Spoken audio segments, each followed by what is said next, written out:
What's up, United fans? You are locked into the only place where we discuss Manchester United. I'm your host, the one and only ZM Beats. But you can call me Z, and this is Ball and Ballers. But before we get into the latest drama, latest going on in the football world, smash that like button, share this episode with your friends and family. Also, leave a comment below and give us your hot takes. But most of all, hit that subscribe button and don't forget to press the notification bell so you'll never miss an episode when I drop one. All right, so let's get down to business on the first thing on the agenda today, and it's Gary Neville's comments about Benjamin Šeško. Okay, so Gary Neville says Manchester United new boy Benjamin Šeško is still way off it. I'm not further forward with him. The jury is out. He's well off it compared to other summer signings that Man United made up front in Matheus Cunha or Brian Mbeumo. For 80 million, you can say he's young and has a lot of potential and he's only just settling in, but he still wants to see a bit more. Now, I don't know how much more he wants to see, comparing him to people who are Prem proven, like Matheus Cunha and Brian Mbeumo, who've been in the league for a while. Cunha at Wolves, Mbeumo at Brentford. And we've brought them in because they're Premier League ready and Premier League trained. They don't need that adapting. They don't need to be like Isak, where he's Premier League proven, but he still needs to adapt to the Premier League, which really don't make sense to me. And I feel like Sesko's been playing better stats than Florian Wirtz, who ain't done nothing for the price that we've paid for him. And 80 million is a bit of an exaggeration. I met Gary Neville last Wednesday, so I should have asked him why he seems to want to pick on United players. But I did meet him last Wednesday, and I don't agree with what he's saying. So let's get into some of the stats, though. He's got 2 goals, 1 assist. He's got an XG of 1.81, which is almost 2 goals a game on his XGs. His expected assistant XG is 0.17 to 0.3 between that, depending on the game. He's played in the Premier League 586 minutes compared to all competitions where he's played 676, and that's about 10 to 11 appearances. So I did make a note of some of the XG stats, which I'm going to go over now. So his XG versus goals, with 2 goals and an XG value ranging from 1.81 to 2.34, it suggested he's performing slightly above his expected output in front of goal, depending on the source used. The XAG versus the assist, he has 1 assist, which is notably higher than the XAG of 0.17 to 0.3, indicating that the assist he provided was a high value chance and that he has been slightly overperforming in his expected creative output so far. Now you can compare that to the 90 minutes if you want to, or per game if you want to. But Sesko is currently scoring at a rate of 0.29 per goal per 90, which is slightly better than his expected goal rate or expected XG rate of 0.26 per 90 minutes. So all the stats, whether you want to believe the stats or whether you don't want to believe the stats, because stats don't always prove everything, because you got to do the eye test. And he didn't play well against Nottingham Forest. He had a few sparks. He should have done a bit better with some of the chances that he had. But overall, considering he hasn't started every game, he's been brilliant. So I have no idea why he gets the flack that he gets. It's probably because United are a big club. Think about it. Isak not performing, Florian Wirtz not performing, but nobody really mentions anything about them. All you get is give them time.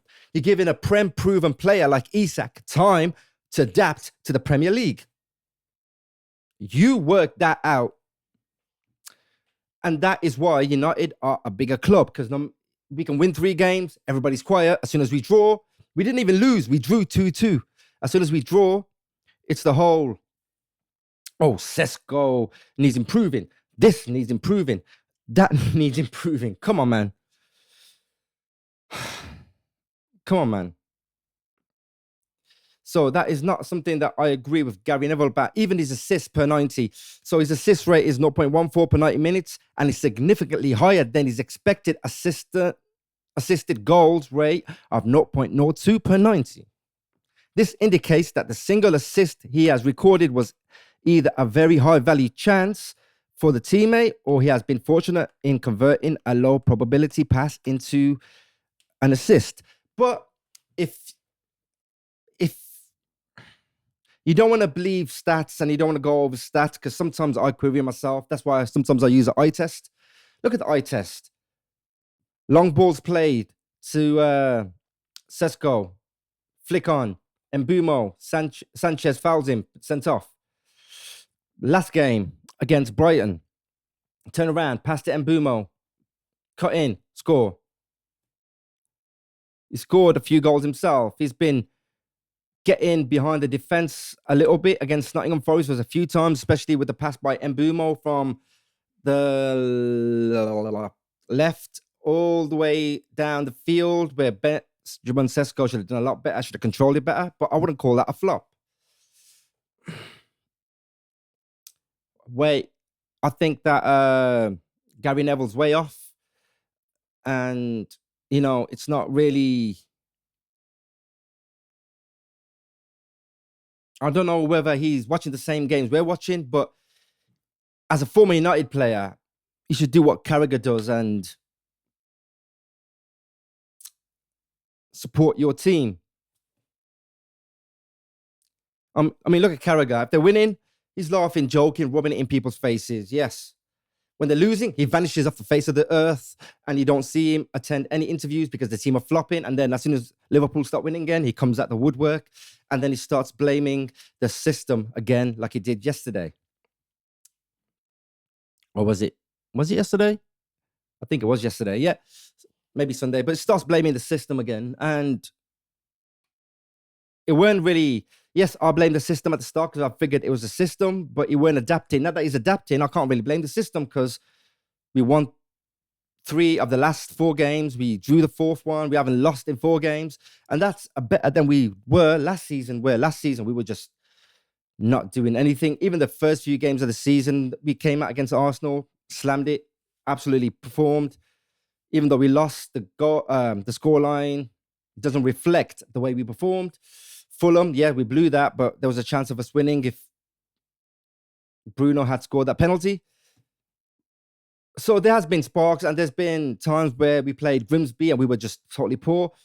So there has been times where we have been good, we have been bad, but I feel like this season we've been better than last season. And for Sesko to be criticized as much as he is absolutely wrong. You're comparing him to 2 proven Premier League players. And that's not something I believe. Even his XG, if you like his stats, even the XG saying he's overperforming. Research it yourself. Even the XG saying he's overperforming. Even during the eye test, he's overperforming. I think I gave him man of the match about 3-4 matches ago because he was just exceptional. So sorry, Gary, but sometimes you just don't have a clue what you're on about. Knowing that you grew up in the football game, you used to play for United, you went into punditry, you got your own shows, your own stuff. Sometimes you just waffle. I don't know whether, you're trying to keep it neutral so you don't have to be biased, but it's nothing wrong with being biased. I'm a United fan. I'm biased. I'm biased all day long. But let's get into Christmas fixtures. So we seem like we're the only Christmas fixture. December 26th, we've got Newcastle at Old Trafford at 8 o'clock, which I'll be live streaming. Then you got Tuesday 30th. We've got Wolves, which on paper should be a win, especially with the form they're in and the fact that they're still trying to find a manager. But more on Wolves in a sec. You also got, is that Fulham? Ellen Road, yeah. So you got Fulham on the, what's that lead? Can't see, it's too small. But then we got a game on the 4th of Jan, and then we got Burnley on the 7th of Jan. So that's what our Christmas games are like. I should be able to stream all of them, to be fair. Yeah, to be fair, I should be able to stream all of them other than maybe the 7th of January. But yeah, that's what our games we got coming up. It seems to be the only Christmas Boxing Day fixture, which is a shame, really, because every Boxing Day for years, I've always sat there the day after Christmas just to watch the football whenever I get a chance to. And I will be still watching a game over Christmas. I mean, Boxing Day, but it won't be like every game. It'll just be the United and Newcastle game. But let's get on to Wolves. There was a rumor that they want Erik ten Hag. Now imagine that we got Wolves coming up. I think after the international break. Yes, after next international break, one of the games we've got is Wolves, and imagine Amorim versus Erik ten Hag. That'll be a turn up for the books. But I think they wanted Gary O'Neill, but I think that might have fallen through. So there's still stuff up in the air about who they're going to select, either Gary O'Neill. But I've heard rumor this morning that that's fallen through, so it might be Erik ten Hag. But I don't know whether Erik ten Hag will be coming in or not. But that is our Christmas fixtures, and that brings me to the end of the show. Thanks for tuning in. I really appreciate it. Please like, share, comment, and subscribe to the channel. Hit the notification bell for next time I drop a video. You'll be notified. And thanks for tuning in. And I appreciate you. And I'll see you on the next one. Thank you.